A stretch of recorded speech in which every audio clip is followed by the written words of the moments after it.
Hi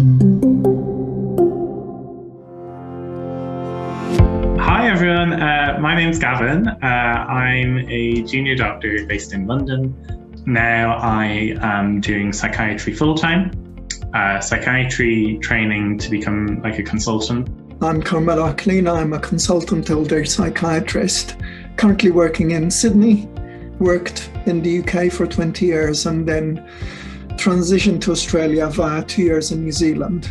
I've been an old age psychiatrist since '97. This is the book I've co-authored with Carmelo Aquilina. We've got a whole host of like very practical kind of things in there. It is geared towards psychiatry,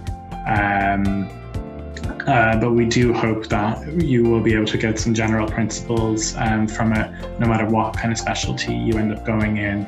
This is a book intended for not just medical trainees, but trainees or beginning professionals of every profession and specialty.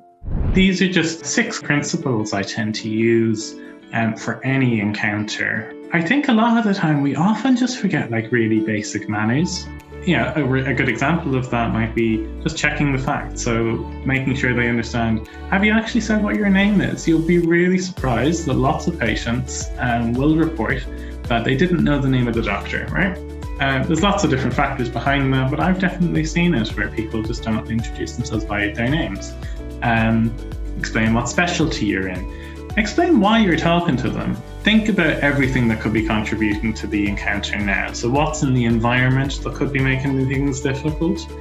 What's happening with the doctor that could be making things difficult? And what's happening with the patient that could be making things difficult?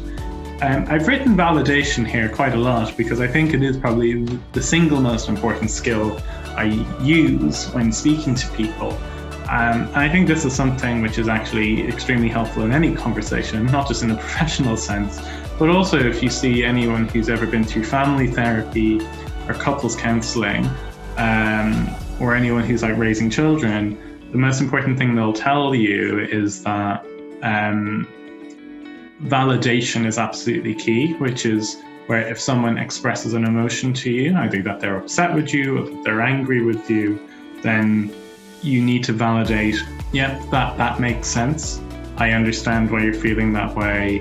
I get that, but we disagree on this kind of part. So it's not just saying you're wrong, it's saying I can see your point of view and I can hear it. There's some disagreement, let's go through with it. Quick testing has 4 key components. These should be tested in everyone. Where you suspect you need to test in high-risk situations or situations which are just impairment. First one is alertness. Now, alertness is something I hope all of you have at the moment. It is determined by level of consciousness, but alertness is really the ability to respond to new stimuli, the ability to pay attention.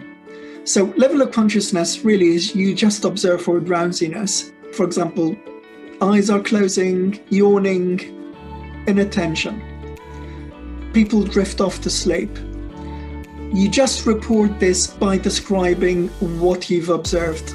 Mr. Brown was closing his eyes, yawning, and he was drifting off to sleep at several points during the interview. If you do not have alertness, then all the testing you do is useless because you don't have a stable basis for testing. If you have to do one formal test, ask them to draw a clock with the time at 5 minutes to 11. That is the single most valuable formal cognitive test and the quickest one you can do. It tests so many things. At this point, it simply tells you that there is impairment. One, it is culturally neutral. Every culture has tests. It is also a test of so many different domains. You can test visual spatial, you test Praxis, which is the ability to move your hand and do learned sequences. It is a test of sequencing because you have to put the numbers on the clock from 1 to 12. It is a test of visual fields because certain items need to be put in the right quadrant. It is also a test of handwriting And finally, there is also a test of frontal impairment, because your test is put the hands at the time of 10 minutes to 11. So someone with frontal lobe impairment will not be able to inhibit the first word they hear. They hear the word 10 and move a hand to the number 10 rather than 2. And that is known as a frontal pull. The other thing that you're testing is obviously attention, concentration, sequencing.